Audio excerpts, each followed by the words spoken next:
the number one spot, and I wake up the next day and I had over 75,000 downloads off the episode. 10-year-old kid trying to throw an 18-year-old graduation party. I did it. Right. Not only did we do it though, bro, we did it and I made $6,000. Where's the ideal person hanging out at? Right? Like if they're hanging out like audience wise, right? The audience that enjoys this type of content. What's up, family? Thank you for tuning in to the DreamNation podcast. My name is Casanova. I'll be your host, and I'm excited to be bringing to you entrepreneurs, thought leaders, and trailblazers from around the world. Stay locked in with us because we're about to go on a journey that will change your life. What's good, Dream Builder? It's Casanova. We are back again, and in today's episode, I got my brother with me, Mr. Sean Anthony. Sean, hey, you want to go ahead and say what's up to DreamNation? What's up, DreamNation? Glad to be here, Cass. I love your setup. I love what you're doing over there, man. Let's get it, man. Let's add value. The Clubhouse app. And for anybody who doesn't know you, I would say that right now they're probably sleeping under a rock because, I mean, you've been one of the hottest things smoking, especially in the podcasting world. But, I mean, even before the Clubhouse app, you've had some of the biggest names in the world on your show, right? You've had Grant Cardone. You've had Beyonce's dad, Mr. Knowles. You've had so many people. So the thing that I want to say is we all know you as the Superman outside of what you're doing, but what we don't know is who's that Clark Kent behind the scenes. So I want to ask you, you know, for the public that don't know, who is the real Sean Anthony? Man, it's a kid from Rocky Mount, North Carolina, who just had a hunger and a passion to want it more, and fight more. I think I've always been some type of hustler. I look back to like when I was 14, like the hustle mentality was installed upon me. My brother went off to college, becomes a big nightlife party promoter. I mean, the dude was partying with huge artists. And so at 14, I was in the club, fam. I was in the club. I was learning how to network and market. I was partying with artists like Rick Ross, Young Jeezy. And the mentality was how to network and collaborate and bring people together. That's what a whole party scene is. So at that young age, I was just doing parties. I remember the first party, I remember like it was yesterday. I threw a graduation party for a bunch of high schoolers. Like imagine a 14-year-old kid trying to throw an 18-year-old graduation party. I did it. Right. Not only did we do it though, bro, we did it and I made $6,000. So it was like an aha moment, man. Just a hustle mentality. When I went up to college, became a big promoter myself. And shout out to anybody listening from HBCU, Winston-Salem State University. Got it. That's what's up, bro. So where did the success first start for you? Because the reason why I asked this is a lot of people, when they originally are thinking about success, right? And they're thinking, yo, I got to get it right now. But for you, I know you've been through some hardships, right, in your life. So where did the success where did it start to turn for you? I think there's different, if you look at your life, almost like a book with chapters, right? Like there's different levels of success and what you might view success as. You know, like in parties, success was making it out of the club without any fights, nobody gets shot, and you still got the money. In college, the success was graduating, which I did and got a degree. When I went corporate, after, you know, seeing everybody graduate, success to me at that moment was getting promoted so much. I got promoted 6 times in 4 years. But I think the real true success was learning, even after I took a job promotion, family, it took me 6 hours away from my family, realizing what mattered to me the most. And what mattered to me the most was my family, taking that drive, which led to me creating a podcast that I have right now that's out, that's popping. Got it. So you're in the corporate world. Why did you decide to get out? Like, were you working 80 hours a week? What did that look like for you when you first started? Yeah, think about it. Like when I come from Rocky Mount, North Carolina, I remember at one point looking at a salary. I was flipping through a salary. I think I was in like 11th grade. And I saw 70,000. I said, "Oh, 70,000. I'll make it when I get to 70,000." Here's the thing: when you get to 70,000 from a corporate job, and you start looking at how often you're there, how long you're working, and the attitudes and people you're dealing with, the more money that comes with it, it's truly not worth your potential. I think what made me want to make the leap is realizing what I was capable of, and most importantly, preparing myself for that type of leap. And I think that's what really made me want to do it, and just realizing that, you know, I can't. You know, Big Sean has a saying. He has this line in this song. He says, "I can't spend my whole life looking at the same ceiling fans. If I ain't special, why I feel it then?" And I listen to that song and I'm like, yo, that's true. That's how I feel. and you just know. That's what's up, man. So your brother's doing party promoting, right? And you kind of latch onto that. Then all of a sudden you go to corporate route, you get a degree. Now, what was your environment like once you get into the corporate life? Is everybody else around you entrepreneurs, or everybody else is doing this corporate life as well? Man, ain't nobody an entrepreneur. Kevin O'Leary has this. I overheard him say it. A salary is a drug that people give you to make you forget that your dreams exist. And everybody in a corporate, nobody has anything but that job, but that brand. And for me, it was always a turnoff. Like, fam, you really gonna give it all to them? I think that's really the key factor for me. As far as like wanting to leave corporate or thoughts of corporate and what the surroundings were like, I stood out. I'm a young black guy going through it. They put me on a high potential program. I was just racing. But what I paid attention to is what people were saying about me. And I want you to get this right now. If you're listening, is pay attention to what people say you do the best with the least amount of effort. It could be a job review. People are saying, yo, Sean, when you talk, people listen. People are saying, hey, I like your voice. People are saying, hey, you collaborating with everybody. Like, I was bringing like huge companies into our company to work with us, like Microsoft. So when you're doing things like that, pay attention to those signs and then realize the true talent is you. Got it. And the reason why I asked that is because now, I guess my thought is, what was your environment like when you decide that, hey, I'm going to go into becoming a true bred entrepreneur? Because everybody, you always got those naysayers, right? That's like, nah, you don't want to do that. It's risky. There's so many downsides to it. But for you, you decide, nah, I'm going to go all in. And then not only on top of that, did you decide to become an entrepreneur? You're doing one of the most trending things, right, that's out there right now, because there wasn't a super blueprint. Now more things are becoming revealed. And what I'm talking about is podcasting. So you decide you're going to get into podcasting. Like, how did the turnaround, what did that look like for you? Was your family supportive? Was your wife supportive? Yeah, man, family was all for it. I think the biggest thing is that when you start doing things people are unsure of, right? You gotta look at the people that are making the comments and realizing they never done it before. You gotta look at the people that are second guessing it. It's because that's all they know. Sometimes the biggest naysayers are people that are in your family. They never seen another life. They never Right. seen the potential. They never seen what's truly possible. And I think there's always going to be that person who's been with the company for 10, 20 years that are saying, oh, are you sure? They're staying at that job for insurance, fam. And what really shocked me is looking at like no knock on 401ks. I understand that it's okay to work for somebody, but I want to say this: to work your whole life to wait till a 401k reaches a certain point so you can retire at 65 and you might die tomorrow is crazy.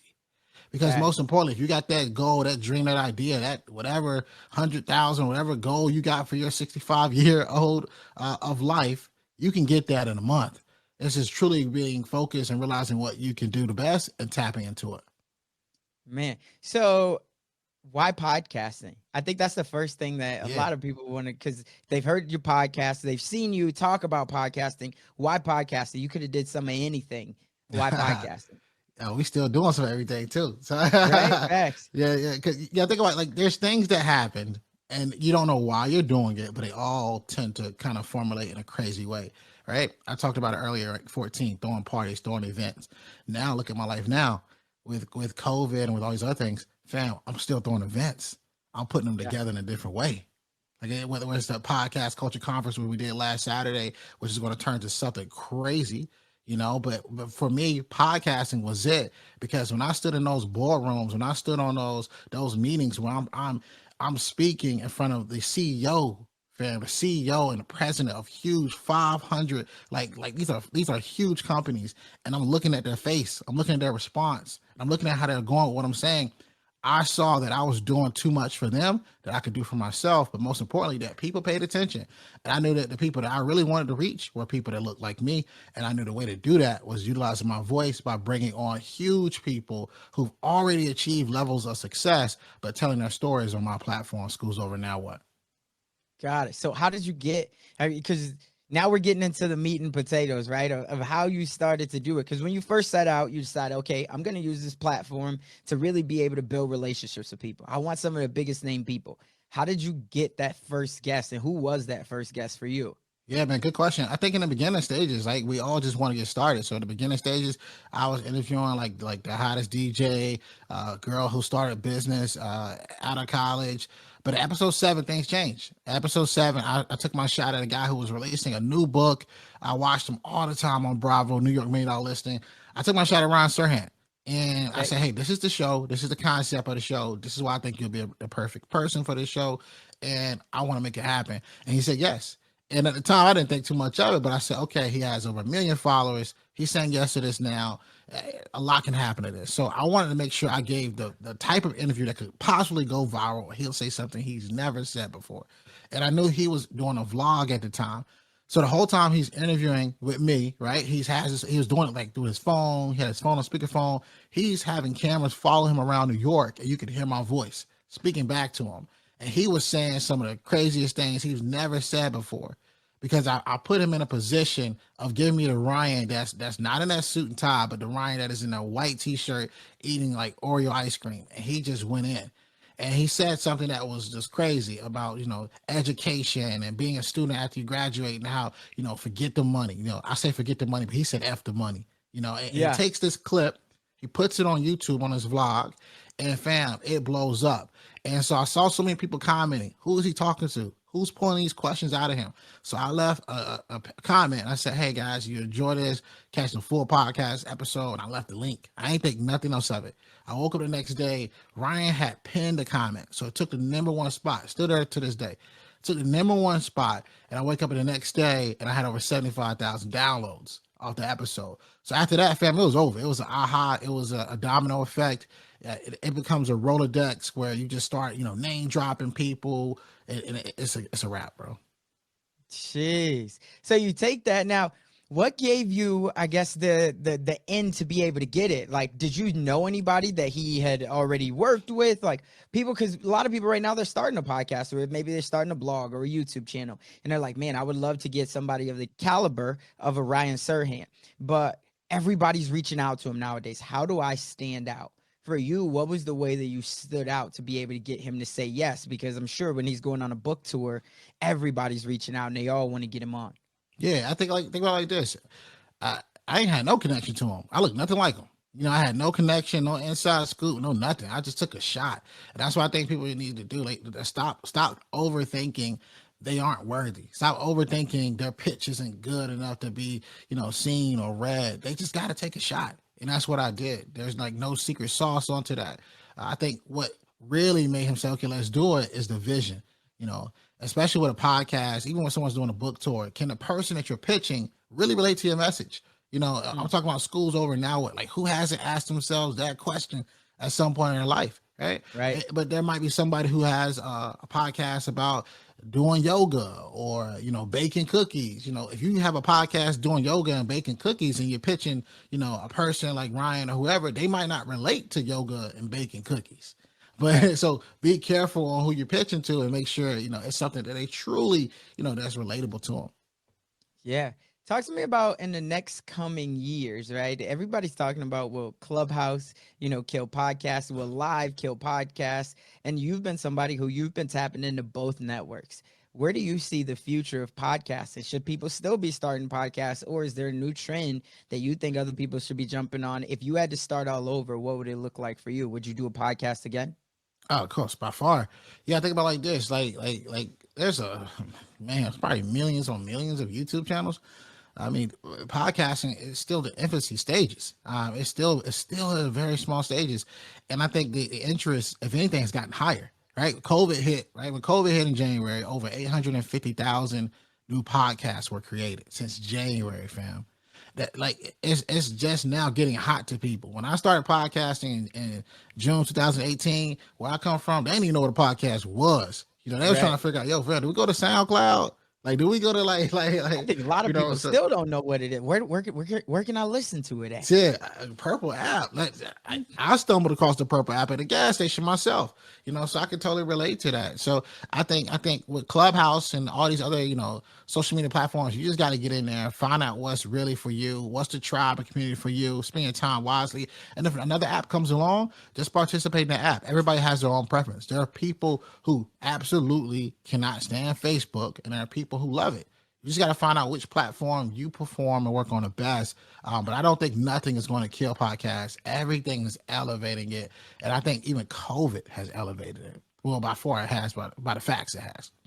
Man. So if somebody, one of the things that you said is you got to find out where your tribe is. And I think a lot of people struggle with that, to figure out who are their tribe. They're multi-passionate, so they don't know what exactly their niche should be. Are they an entrepreneur? Are they an intrapreneur? For you, how big are you on finding a niche, or is it just talk about whatever you want and figure out the people who respond? What does that look like if you're coaching somebody?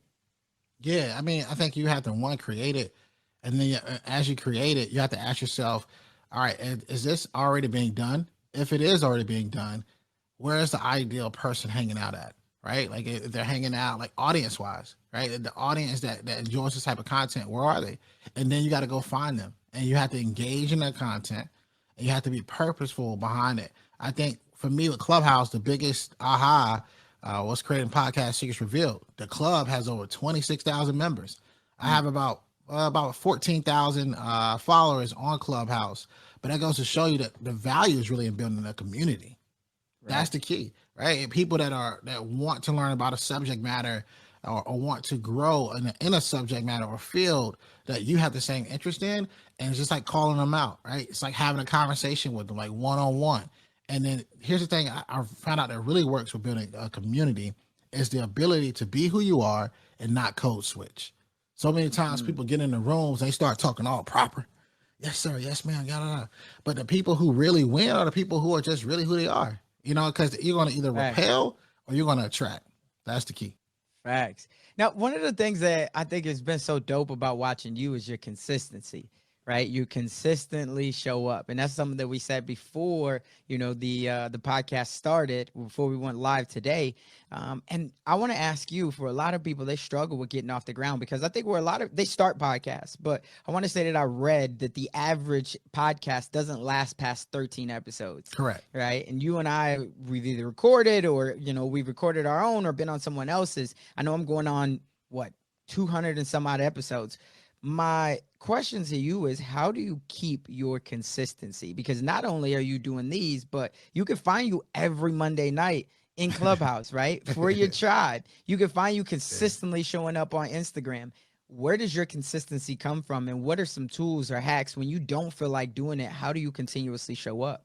And the first hack is, who are you doing it for? What's your why? Fam, I got 3 kids. You know what I mean? Like, we gonna go get it. You know what I'm saying? Right. So, like, what is your why? Tap into your why, your purpose, and like, who are you doing it for? And let them know what you're doing. Like, I can literally say, I can go upstairs, and my daughter will be like, "Hey, you go on a podcast?" Like your kids saying that, and they like 3 years old, fam. That's you already know what time it is. Right. I think tap into your why for sure, and I think also on being consistent, set a schedule. Like set a schedule. Like, I can tell you, like, I know a podcast episode is going to release every single Friday. It has for the last 146 weeks. I can just tell you that I know it's coming, because it's already set up. And then also too, tapping into moments where people reminded you just how much they appreciated you doing what you're doing. There's people who have told me an episode, saved them from killing themselves. There's people who told me, this is so inspiring. Like even from a Clubhouse perspective, there's people who told me, the energy in your room, I don't feel that energy anywhere else. That alone, you tap into just that one comment in the back of your head, you'll press that start button. You'll press that open the room. You'll press that go. I think that's what you got to tap into. Remind yourself of moments and tap into your why. Man. And so that goes back to the first point that you said, like, who are you doing it for? Right. Mm-hmm. And you might say, okay, well, I don't got kids, or I don't got a wife, or I don't got a husband, but that's okay. But you got a tribe. And something that I always tell people all the time is, even if you're 4, 5, or 6, right? Think about those people that are 1s, 2s, 3s, or even 0s that's just looking to take that first step. That's so powerful. So always think about who are you doing it for. We all want to make income, but at the end of the day, if we focus on making the impact first, value, money comes in exchange of value. What value do you give? And it doesn't always have to be materialistic value as in a physical product. Sometimes it's just that spiritual value, right? Mhm. It's like, yo, I got to go listen to him. I got to go see him or her. Yeah. Right. So I love that you said that. Talk to me about how do you plan your episodes? Because you said 146 weeks. Like, what does that look like for you? Are you planning it weeks in advance? Are you planning it the night before that it's a Thursday? You're like, oh, I got to get something up. Like, what does that look like for you? Man, they're all in the chamber ready. And the planning is like, so I look at a 4-week month, and it's like a solo episode. We created this thing called Extra Credit Fridays, where we go back and we revisit a conversation from a former guest. We repurpose it in under 5 minutes or less. So that's extra credit. And then we follow it up by 2 guests. So that's the formula. The formula is solo, extra credit, 2 guests, and then it just keeps on going. Got it. So each week, right? So you're saying the second week of every single month is where you do that extra credit. Correct. So that's the 4-week whole layout. As far as like interviews, there's days where I would just like interview a bunch of people. Like literally, even after this, fam, I'm interviewing Brad Lee after this is over. So it's like a constant schedule, and I don't even know exactly when that is going to come out because there's so many people just like already like in drives ready. But we're going through a formula now, and it wasn't always that way. At the beginning stages. I mean, at the beginning stages, fam, you're like, oh snap, like, all right, I'm gonna do. But after you keep doing something, and that's anything in life, you'll start figuring out a routine and a game plan that work best for you. That's what's up, man. No, it's just like you said, it never comes in the beginning. I mean, we've changed up our formula so many times that people ask, like, what is the formula? I think in the beginning, you got to find out where can you stay consistent at, right? Because everybody, like, in the beginning, I would have never thought that we would be releasing 3 episodes per week. That's right. crazy. On 2 shows, 6 episodes. It was like, no, but then I tried it. And then we saw that we had to tweak up some things if we want to continue to do that, or otherwise you got to drop it back down. So I agree with you. I just think that most people, they got to figure out what works for them in the beginning. Right. Yeah. That's and so then plus powerful. too, this is thing of taking more shots. You take more shots, the chances of them going in are a lot higher. Like we've had crazy downloads. Like I said, we have 100, 45 episodes. But dude, if we shooting the ball 3 times a week, sheesh. But at the same time, you gotta do what's best for you. You don't want to overdo it, otherwise you're gonna burn yourself out. Yeah, talk to me about how big is batch recording or batch interviewing for you? Because that's a question that comes up all the time. People are like, should I be batching? How many should I put in the vault? Like, has that been a critical piece of your business? Yeah, by far you got to batch. I think if you don't batch, you're guaranteed to either 1, be burnt out, 2, be stressed, or 3, really just be lost. And I think having like with the ultimate confidence, knowing, that I don't got to chase down nobody. There's like 8 people already in this ready. If anything, it's more just contacting them and make sure they know, hey, it's still coming. Just stay patient. It's still coming. That's what's up. Now, how many out of everybody that you've interviewed, I want to put you on the spot a little bit and say, like, out of everybody that you've interviewed, who surprised you the most? Probably. And I asked that question before you answer. I asked that question because I like to ask other podcasts who've been super successful. Sometimes we get guests that come on and we think that they're going to crush it, right? and then they don't, and you're like, yo, like, how scripted are you? Or sometimes you get that person that, for me, I've never even heard of this person, but my team has vetted them, and then they come on. It's the first time we're meeting, and then all of a sudden their story, their mindset, it blows me away.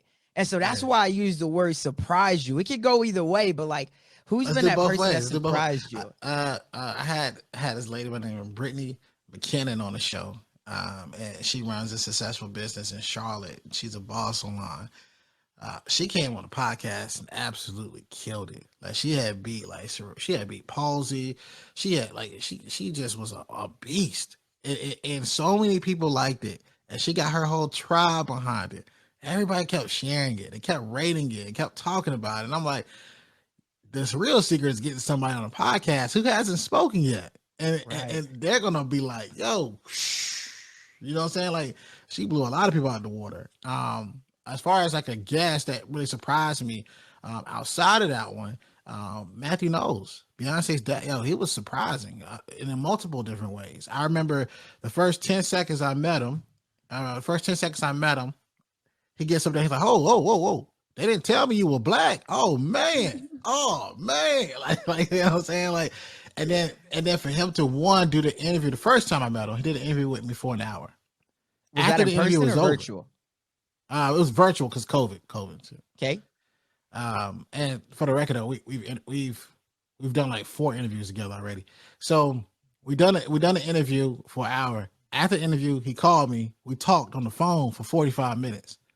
And for him to just spend that time with me, trying to understand more about me, but then try to understand how he could help and to talk the language he was talking, that's rare, man. Right. And it just built a relationship. So like I said, I was able to interview him 4 times. Whenever I text him, he'll text, and sometimes he'll just straight up call you. You know, and I think that's a real stand up guy. Almost like that uncle / like you get that figure with him, man, and we already know his credibility. So Right. it means a lot. That's what's up, man. Yeah, I got a couple of people like that right when you said that it's just, that means a lot. The people, and you never know it. That's the power of podcasting and building relationships, right? Like I tell people all the time when they ask me, Jack Canfield, it was the same way. I would have never ever thought that, right? To get Jack Canfield, we rapped for 2.5 hours. It was so powerful. So if nothing else, like maybe you're not doing your podcast to monetize, right? Maybe, but what you are just doing your podcasting for is to build relationships, because those relationships will help you offline get in the doors that you never would have imagined. Yeah, man. I think when people come on my tonight, you say that too. Just from the advice he's giving me in person and the advice he's giving me on the phone and my lap. If you think he's something on Instagram, oh my goodness. In person, he's the real deal. Even to this day, he's the real deal. Like there's very few people that you like, yo, that's the real deal. From the second you see him to even to now, that guy's the real deal, man. The guy's a superstar. I love it, man. Yeah, we definitely got to get Ed on the show at some point. I know we reached out a couple of times, but let me ask you this though, flipping it. Who are you excited? Are you going after any guests? Because maybe somebody listens or watches this and they say, oh, I got a connection with him or her. So is there anybody that you're excited in 2021 to try to bring on the show that maybe the tribe can help you to connect with? I've never been asked that question, man. Because if you know, Cash, you know, I'm a plotter. I think a lot, and the people that I'm really excited about, I'm I'm talking to the person that's beside him every day. You know, and for me, the only reason I haven't asked for that person yet or tried is because I'm ready to fly. That's a forget COVID. We gonna take the plane for this one. But if I was to go out the riff and say somebody I never thought of that I haven't reached out to, give me The Rock, give me Kevin Hart. Got it. Yeah, and the only reason why I asked that, we in the same boat, my brother, and I actually got, well, not The Rock, but Kevin Hart. So I've said it, all my tribe, they all know it's Kevin Hart and it's Will Smith. I got connections to both of them. Yeah. So we in the trenches, and I'm definitely a plotter too, right? I mean, everybody who I've gotten on the show, I would say that I've plotted for the most part. And now it's starting to get easier, as you already know, because you just kind of get that snowball effect. But those have been the 2 people that I've been speaking into existence, Will Smith and Kevin Hart. I take Kanye too, though. Kanye all day too.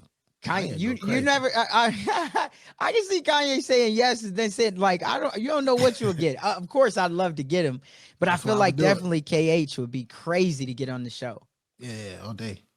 Yeah, man. And you know somebody else who I'm really trying to get, and she knows it, but she said, but Mel Robbins. You know, are you a fan of Mel Robbins? Yeah, very familiar. Yeah, very familiar. Yeah, man. I'm trying to get Mel Robbins. I've just heard her speak so much, and I feel like the authenticity that she comes with every single time she shows up is just crazy. You should be able to get her though, man. You should be able to get her.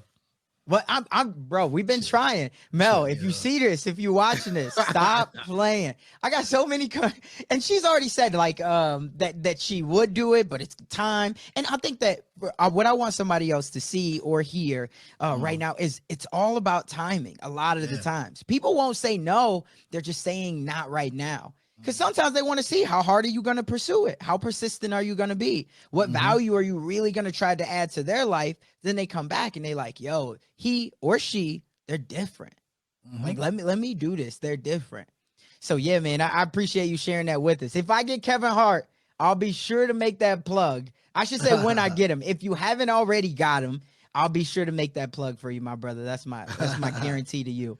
Appreciate that, Kevin Harvey. Yeah, man. Kevin Harvey, So we're coming to the end of this thing, man. It's been, super phenomenal. One thing I want to ask you, something that I ask everybody is, looking at your journey of how much you've learned, over your years. I always ask people if there's anything that they would change, but people always say I wouldn't change anything, which I already know. We all would change something, right? Because there was a lot of things that happened that we feel like we wish we wouldn't have went through. But I've decided to I guess, ask the question in a different way. If there is one thing that you feel you wish that you would have implemented sooner to accelerate your path on your journey, what would that one thing be? Oh man, that's easy. I wish I had flew to everybody. That's it. I have some of the craziest people on the show. I have amazing relationships with them, and we haven't even physically met yet. So I would literally go back into my Rolodex of all the people I've had on the show, and I would have just flew to everybody. But there's proximity changes everything. That's what I would do, and then I would do that in a heartbeat. That's interesting, man, because that question came up to me. I just had Grant on the show, and one of my buddies asked me, how come you didn't fly down there, right, and do it? And so I don't know. It was a decision that I thought about, and I was like, man, like, so you feel like you can't make the same impact virtually that you could make in person? Nah. The fact you can make an impact virtually, like the relationships I have built virtually, the fact that they're as strong virtually, the physical would be crazy. Because I think there's a song I heard, "All of My Idols Are Friends." That's it, bro. That's the vibes. That's the vibe. And I remember the whole Grant thing. For me, when I landed Grant, I remember it. I remember how hard it was, and I remember how many times it was a scheduling thing. And I remember hearing that I was going to fly down there, they weren't going to do it. Then I made some things happen, and then it went down. It actually happened in person. So I would definitely say that the impact is definitely physical, because some people want social, like they want to see it. I don't know why, but they just want to see it. They want to see you move in. They want to see they want to see you take a luggage bag and just throw it behind your back and just go. They like that. And style world.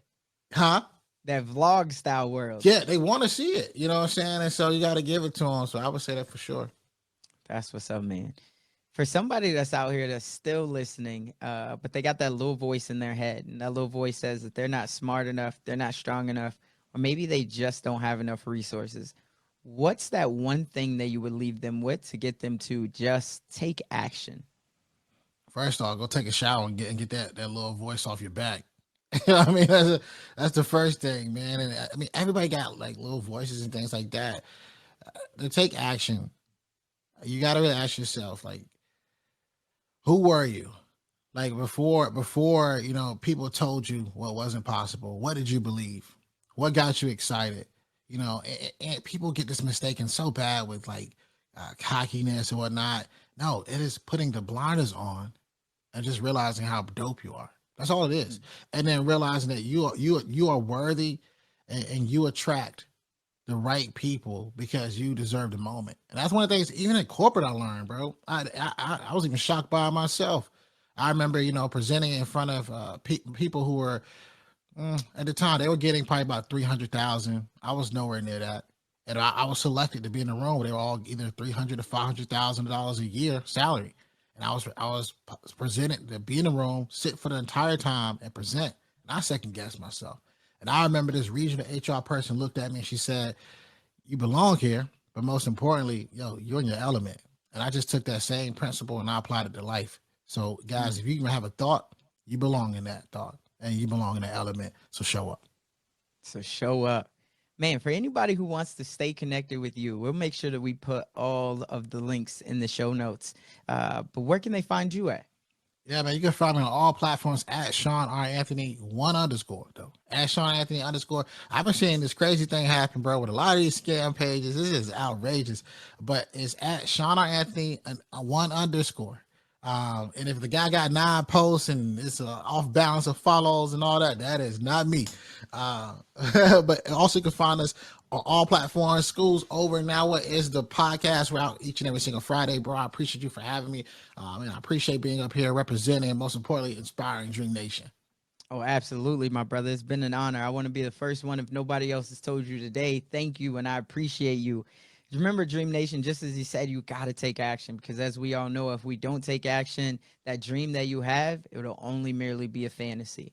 That's all for this one. We'll catch you on the next one. Hey guys, thank you for sticking with me and watching this video. Now, if you've gotten any value out of this video, I want you to do me a favor. I need you to make sure that you hit that subscribe button and also turn on those bell notifications. What that's gonna do is it's gonna tell you whenever I drop more heat just like this video. And make sure that you hit that like button, because that's gonna let the YouTube gods know that more people need to be seeing this video. I appreciate you watching, and as a token of my appreciation, I dropped a couple more videos for you to take a look at in the meantime until I drop more heat. Remember, in the dream we trust, but you gotta take action. Otherwise, that dream that you have will only merely be a fantasy. I'll catch you on the next one.